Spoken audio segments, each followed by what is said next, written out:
Hello বন্ধুরা, আমার channel NS ওয়ার্ল্ডে আপনাদের সকলকে স্বাগত। করলা খেতে কম বেশি আমাদের সবাইকে কিন্তু তেতো লাগে, তাই আজকে আমি আপনাদের সঙ্গে করলার এমন একটা রেসিপি শেয়ার করবো যেভাবে রান্না করলে কিন্তু করলা একদমই তেতো লাগে আর খেতে হবে দুর্দান্ত। চলুন তাহলে বেশি দেরি না করে রেসিপিটা শুরু করি। তো এখানে একটা কড়াইয়ে 1 কাপ মতো জল আমি গরম বসিয়ে দিয়েছি। এবার করলাগুলোকে ওই জলের মধ্যে দিয়ে দেবো।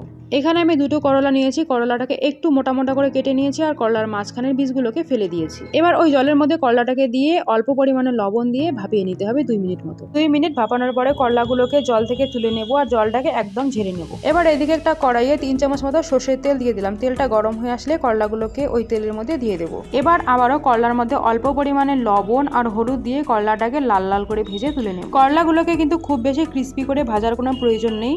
করলাটা যখন একটু কালারটা চেঞ্জ হয়ে আসবে তখনই কিন্তু করলাগুলোকে নামিয়ে নিতে হবে।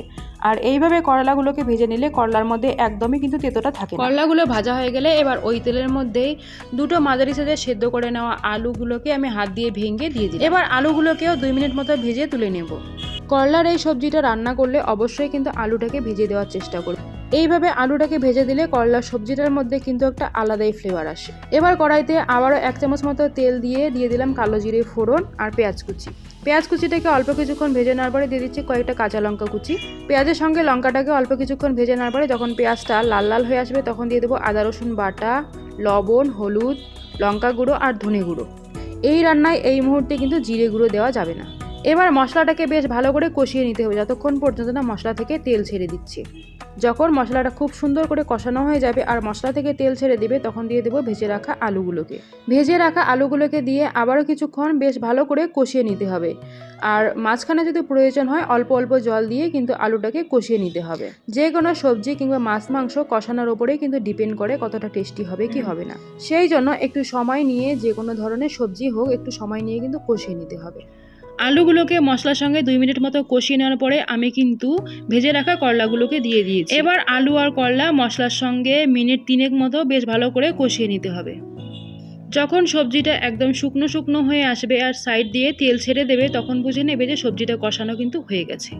এখন 1 কাপ মতো জল দেবো ঝোলের জন্য। এখানে কিন্তু জলের পরিমাণটা অল্পই দিতে হবে, জল একদম বেশি দিলে কিন্তু রান্নার স্বাদ ভালো আসবে না।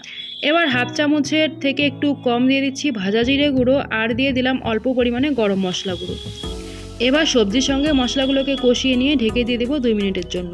2 মিনিট মতো ঢেকে রান্না করলে কিন্তু আমাদের সবজি একদম রেডি। এবার ঢাকনাটা খুলে আবারও কিছুক্ষণ বেশ ভালোভাবে সবজিটাকে মিশিয়ে নেব। সবজিটাকে অল্প কিছুক্ষণ নেড়ে চেড়ে মিশিয়ে নেওয়ার পরে কিন্তু গ্যাসটাকে অফ করে দেবো। সব শেষে আপনাদের হাতের পাশে যদি ধনেপাতা থাকে তাহলে কিন্তু অবশ্যই দেওয়ার চেষ্টা করবেন। এবার গ্যাসটাকে অফ করে দিয়ে সবজিটাকে নামিয়ে নেব। তো বন্ধুরা, এইভাবে একবার করলা সবজিটা বানিয়ে দেখবেন, অবশ্যই আপনাদেরকে ভালো লাগবে আর তেতো তো একদমই লাগবে না। যারা করলা সবজি পছন্দ করে না তারাও কিন্তু বেশ আনন্দ সহকারে খেয়ে নেবে।